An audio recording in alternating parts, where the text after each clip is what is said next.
Hello everyone, welcome to my channel. आज आपके साथ शेयर कर रही हूँ चटपटे मज़ेदार चना मसाला की रेसिपी। ये चना मसाले की रेसिपी अगर आप एक बार ट्राई करेंगे तो आपको ज़रूर ये ऑल टाइम फेवरेट हो जाएगी, क्योंकि एक तो ये बहुत मज़ेदार है, साथ ही ये पॉकेट फ्रेंडली भी है। जैसे कि आप जानते ही हैं, घर पे बने हुए मसाले बेस्ट मसाले होते हैं। तो चलिए देखते हैं इंग्रेडिएंट्स। तो इंग्रेडिएंट्स में मैंने सबसे पहले 2 बड़ी इलायची ली है, 4 से 5 लौंग ली हैं, एक टुकड़ा मैंने जवित्री का लिया और एक छोटा सा टुकड़ा मैंने जायफल का लिया है। आधा चम्मच काली मिर्च ली है और 4 ली हैं साबुत लाल मिर्च, 3 से 4 तेज़पत्ते लिए हैं और 4 से 5 हरी इलायची ली है, 1 चम्मच ज़ीरा लिया है।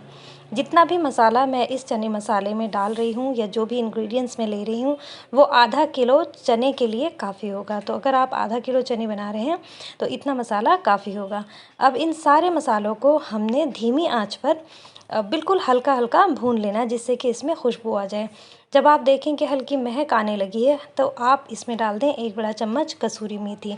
मैंने यहाँ हाथ से आपको दिखाया है, तो आप हाथ भर के भी डाल सकते हैं।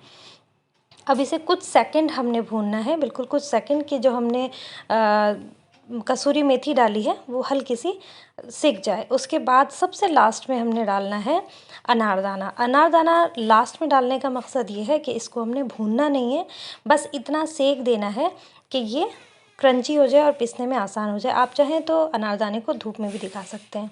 अब यहाँ पर सूखे मसाले ऐड कर रही हूँ। यहाँ पर 2 बड़े चम्मच मैंने डाला है धनिया पाउडर का, 1 चम्मच डाला है लाल मिर्च पाउडर का, 1/4 टीस्पून हल्दी का डाला है और इसको हमने पीस लिया है बारीक। अब कुछ मसाले इसमें रह गए थे, तो यहाँ पर मैं डाल रही हूँ आधा चम्मच अमचूर पाउडर। आप यहाँ पर कश्मीरी लाल मिर्च भी थोड़ी सी ऐड कर सकते हैं कलर के लिए। तो बस इस तरह से ये सादा सा और बहुत मज़ेदार सा पॉकेट फ्रेंडली हमारा चना मसाला तैयार है। आप इसको बनाकर स्टोर कर सकते हैं और जब आपका मन चाहे आप किसी भी तरह के चना बनाएं और इसमें ऐड करके इस मसाले को एंजॉय कर सकते हैं। उम्मीद करती हूँ आपको ये रेसिपी ज़रूर पसंद आई होगी। अगर पसंद आई है तो लाइक ज़रूर करें, और अगर अभी तक चैनल सब्सक्राइब नहीं किया है तो चैनल सब्सक्राइब कर दें और बेल आइकन प्रेस कर दें, जिससे कि मेरी आने वाली वीडियोस आपको आसानी से मिल जाए।